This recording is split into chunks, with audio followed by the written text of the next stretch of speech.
Hey everybody, it's Robert and you're watching Sidestep Adventures, and today we are at another old cemetery. You can see behind me these stone piles, which are graves, and this cemetery is actually beside a church. I saw it one time before. Brian and I were actually driving out here. We passed it by. I stopped, looked at it, and I shot a video of it, but I wanted to know more since there's no names out here.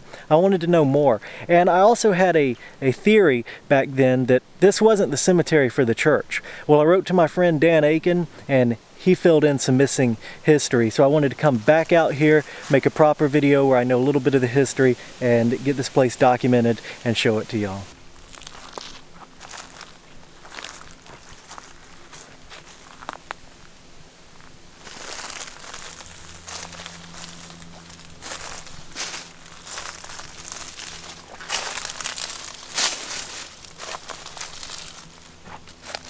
You can see this one's been lifted a little bit by the tree there.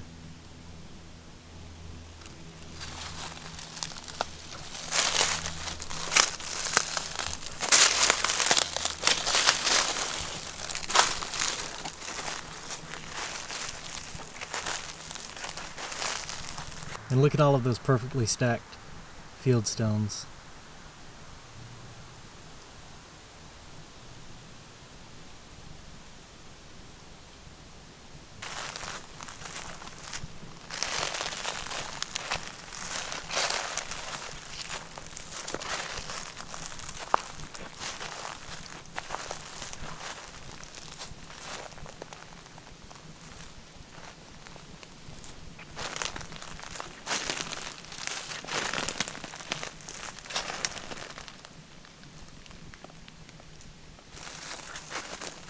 And then as we get into the woods, there's more.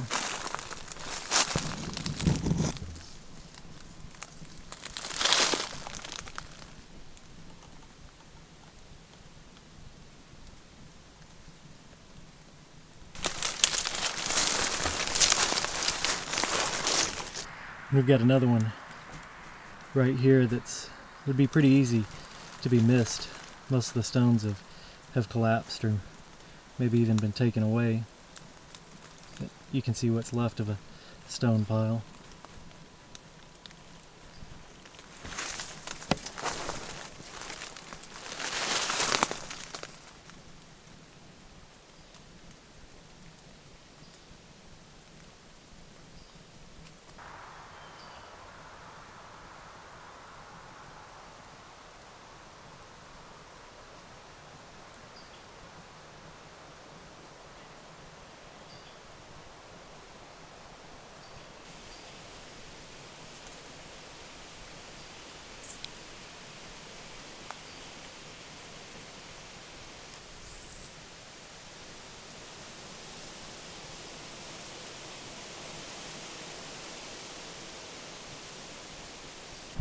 As always, walking through a place like this and just seeing these unmarked rock tombs, I can't help but think that these were people once that had a life, and they were living just like you and I are, and that's pretty amazing to think about. You know, that now here they are just in rock tombs that's on the side of the road and nameless, and it's always just something to think about.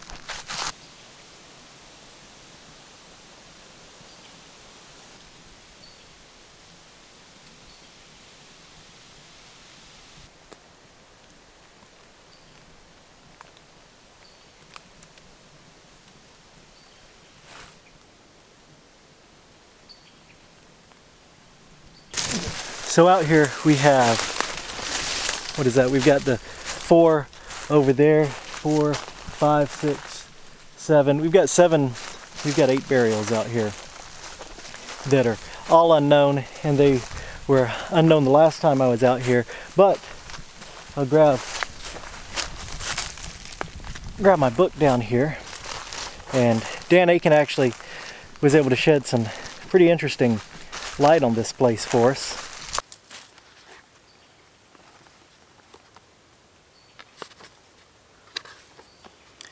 So Dan writes that he was told by a Mr. Martin, a farmer whose family lived near here since the 1830s, that some of these 8 graves out here are members of the Horton family who owned a huge plantation across the road from the church.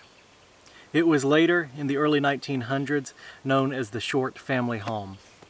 So that gives us a name for who's buried out here, the Horton family, and that they had a plantation right across the road from here, which is now trees. It's pretty amazing to think about, and just another case of so much forgotten history out here on another hot day in rural Georgia. But I've always thought that this was a really neat cemetery. It's always mysterious to me whenever I see one that's just rock tombs, no names. Always makes me wonder who these people were. And we have a family name. Of course, we still don't really know much about them, but we do know a little bit. So I hope you've enjoyed seeing this documentation today. I've enjoyed being out here. This is a really peaceful little place. Don't forget to like, share, and subscribe, and I'll see you guys next time.